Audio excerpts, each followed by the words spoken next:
Bolts and Hose episode number 65 is live and direct. And at this point, we're just jumping around from bar to bar nearby. So Pappas Seafood in Humble. Is it Pappas or is it Pappas? I think you say Pappas. Pappas.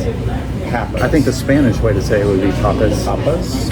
But it's going to be Pappas, I believe, is the way you say it here. Okay. I think if you go and speak to the actual brothers, the Pappas brothers that own it, they would say it's pronounced Pappas. Would you say it's a Greek? Because you have name, is it Papa?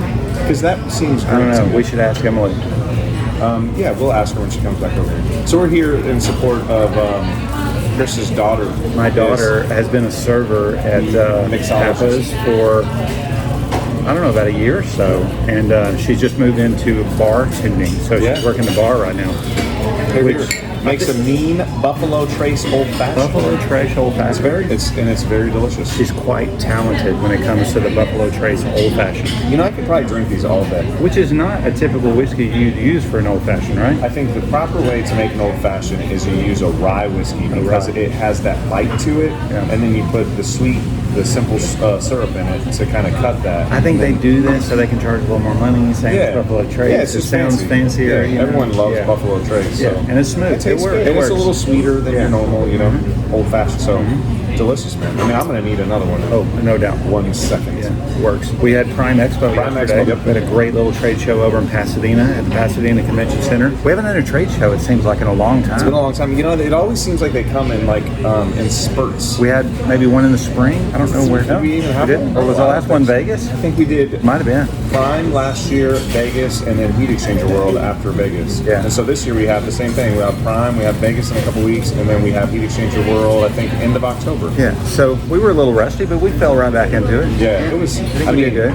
Really good show. Mind-blowing how crowded it was. Lots of traffic. In the morning, they had the booths in the aisles in between the booths, and it was like a traffic jam. Yeah. There was periods of time where people were like walking down the aisle and turning around and walking away because they couldn't get through the aisle. So.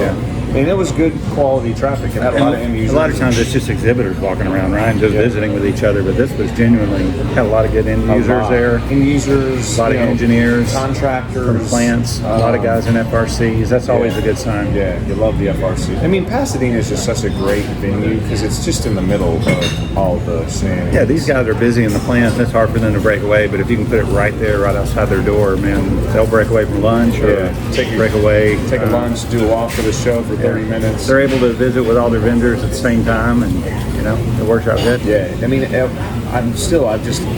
was probably the best trade show. It kind of reminded me of a smaller OTC back in the day. I mean, just how concentrated it was, full of good, talented people. There's always going to be your, people selling recruiting services or freight trucks or whatever else. But I think Vic could give us some kind of monetary endorsement for this, right? No, we talked. Jeremy's going to come back on the podcast, and he's going to. We're going to get a free ad space in there, Jeremy. Remember this free ad space. I didn't hear this. It sounds like a great deal.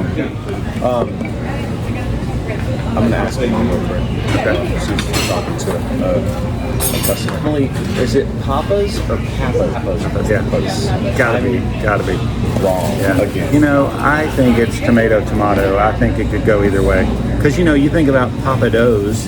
That's not Pappados, right? It's going to be Pappados is how you would say it. Pappas barbecue? Pappas barbecue. I think it's going to be Pappas. I think Pappas is the way to say it. I think we're boring everyone to death. I don't think so. I think a lot of two grown men argue over. I think a lot of people are intrigued by this, and they're probably thinking about this in their head as well. Think so? This is when the likes go crazy. Like.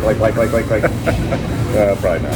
Okay. But so too, at the Prime Expo, we had more people coming up to us say, "You guys do that podcast?" I know, that was amazing because we thought it was just our moms and a couple of guys at work that watched this thing, but there was a lot of people that said, "Hey, you guys are the guys from the podcast." Yeah, and I love your podcast. Yeah, I feel kind of special. I don't know that they said I love it. I heard that multiple times. I really did. I heard people fast forward through a lot of it, which doesn't surprise me. Well, enjoy it. They enjoy the first 12 seconds. I think it was a look of pity more than anything else. Those are fucking awful. Thanks for podcast. It's a waste of my life I'll never get back. Yes. So we broke the booth down. Yeah. And we loaded up our crate. We loaded up our crate. We got a huge crate that will be on its way to Las Vegas. And if you want a place to stay, You can sleep in our crate. It is massive. We built a shelf. You can literally. It's nice. If I had that when I was a kid as a clubhouse or something, man, you'd be set. Yeah. You could have lived in there. Yeah. So we had another crate that we were using before, but it was just a big open crate, and we would just load crap in there, and it was just a mess. You got there to Vegas, and you're just unpiling crap, and there's no way to really put it in there in any kind of order. So we had a company build us a crate, and all we did was took the maximum dimensions that they would allow, and that was a mistake because we got it, and it was, I think it was, we had trouble putting it through our door. Yeah, it was massive. So we eventually tried to modify that, and then that didn't work, so we just started over, and we built one that's still large. It's big. But it's smaller than the first one. And it has a shelf.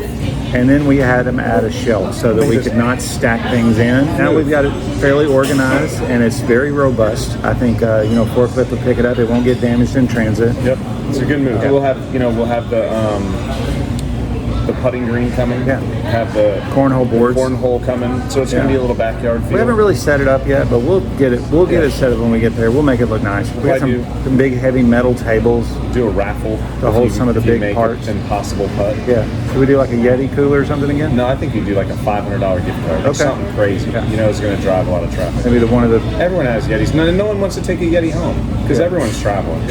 Just throw $500 in the pocket and call it a day. $500 chip. What about you could get like a gift card to Crazy Horse or something out there? Yeah, maybe. Well, then women aren't going to want to come. Well, maybe most women aren't going to want to come. I can think of a few. Right. Yeah. So, parts of the week? Let's talk about parts of the week. So we just grabbed a couple of things, headed out the door. We've been loading this crate all morning. We're just sweaty and nasty and dirty. So, I just grabbed 2 small parts. Yeah. And they're cool parts. One is one of my favorites. And then the other one, we talked a little bit about this last week. So is it the same part? It's not. No. Okay. Thank you. I'm almost ready. These are too good. You got to make them not as good, so I don't drink them fast. And then we had oysters coming as well. So raw oysters. So check it. What is this? Nothing better on a hot day than cold raw oysters. Yeah. It better be cold though. That's on ice. It's served on ice. A hot oyster, raw oyster on a hot day. That could go. Even on a cold day. That sounds terrible. Exactly. What do you call that thing? That's going to be ink and out. Yeah. Right? Is it? Right. But I said my favorite, so I kind of gave that away. There's something about it. It's like a dark shiny, if that makes sense. No, it is. It's like it's always smoother. V7, like the shadows are darker. You can always see the machine marks, I think, in V7, but easier than ink and out. Yeah. Ink and out always machines. And there's a sheen on it. Yeah. It's like almost like a mirror finish, where you just don't get that, even on stainless. I guess you could cut the feed rate down, real slow, and it would come up with a finer finish. And maybe that's why, because you have to machine it a little slower because it's so hard. But that's going to be a bushing, right? Yeah, that's why I grabbed it. It's an ink and out bushing. It's the coolest shit ever. I love it. Yeah. So I didn't get the length on it, but it came out a 1-inch bar. It's like 0.9 inch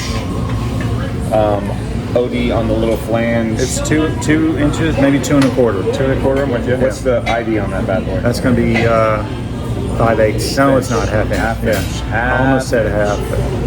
And then it's like 7.8 or 7.7 is the OD on the turn down part. Okay. So how many pieces? This was 80 pieces. Okay. Standard lead time, so nothing crazy. Fairly easy part to machine. You drill it, you machine it. You say easy, 7/18. It's still 7/18, but you're whacking through some tooling making that thing. Did you say whacking? Whacking through it. We have never referenced machining a part to whacking it. I have. Really? Say it all the time. We whacked it. Yeah. We whacked the 7/18 off. Jesus, he's just had one old fashioned too. I don't need much.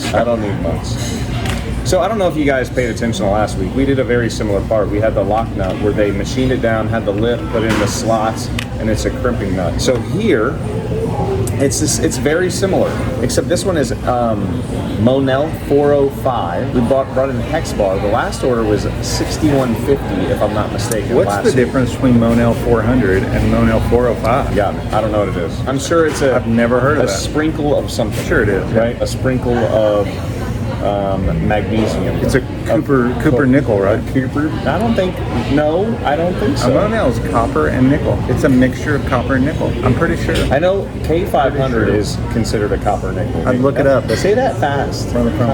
Copper nickel? Oh, that's very impressive. Copper nickel. I get in trouble if I try to do that. So what they're doing, they're machining the parts and then they're sending them out to a secondary process to get a nylon insert put into it. So it's just crazy. We had big nuts, or like a taller nut last week that we machined down and crimped by putting in slots and then crimped it. This one we're sending out, so a taller nut out of a Monel 405 that we're sending out to get a nylon insert installed in. It's just kind of crazy, like 2 weeks in a row. There's 880 pieces of this, and I think the last order was 800 pieces. Yeah. So it's such a similar order. Remember those big Monel lock nuts we made with the nylon insert? I do. What size are those? Those are 4-inch, I think. Yeah. It's like 4-inch course. Wasn't it like 4-inch? No.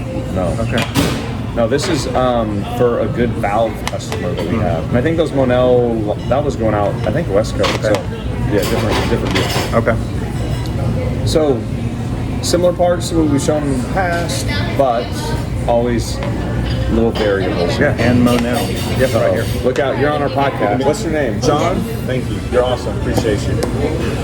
You want hot sauce? Hot sauce and crackers. All awesome. the above. Yeah. Look at these bad boys. Oh, look at that. On a 105-degree day. Yeah, let that slide. That's good. You know, I can see how people wouldn't like them, though. There's probably tons of people that don't like them. The texture is just, I mean, if you look at it, you're like, that looks like a big snot rocket on a shell. No, it's not that appetizing to look at. Know that I can even eat this now that you said that. And then, you got horseradish and you got cocktail sauce. You just look at that, you're like, this is a night from college that went bad. Yeah, agreed. Right? Yeah. All right, let's dig into this. We'll shut it off and save people the torture. Episode 65 is in the books. Number 65. Thanks for watching. Like, comment, share. Maybe watch something more on YouTube instead on LinkedIn. I don't know. We're not getting the views on LinkedIn or on We do. YouTube. People watch it. But everyone seems to be watching. So keep doing what you're doing. We love you. You want to talk about a topic or something, hit me up. Yeah, there's a lot of people we saw that wanted to make guest appearances, so we need to follow that back up. Yeah, for sure. Yeah. For sure. And Emily's supposed to do a little palm reading for us as well. Oh, yeah. Maybe we'll can snip that in or something. Yeah. Okay. Fair enough. Next time. We can always come back up here. We could. Yeah. We can do it right now. Yeah. So we can. All right. Emily, what were you saying you were going to do? Some palm reading or something? What were you going to do? Or you were going to read our Earth charts. Okay. Your astrological. We can record it and just sneak it in. So you can do right now. I got it prepared. What is a birth chart? It's like if you take a picture of what the sky looks like the day you were born. Okay, and it's supposed to tell you a story? It tells you like your different placements and everything, and they mean certain things. Okay, all right. I don't know if I want to know mine. I think it's another episode that would be very interesting. Yeah, it would be kind of cool. All right, next time, guys. Okay, Adios. Have a good one.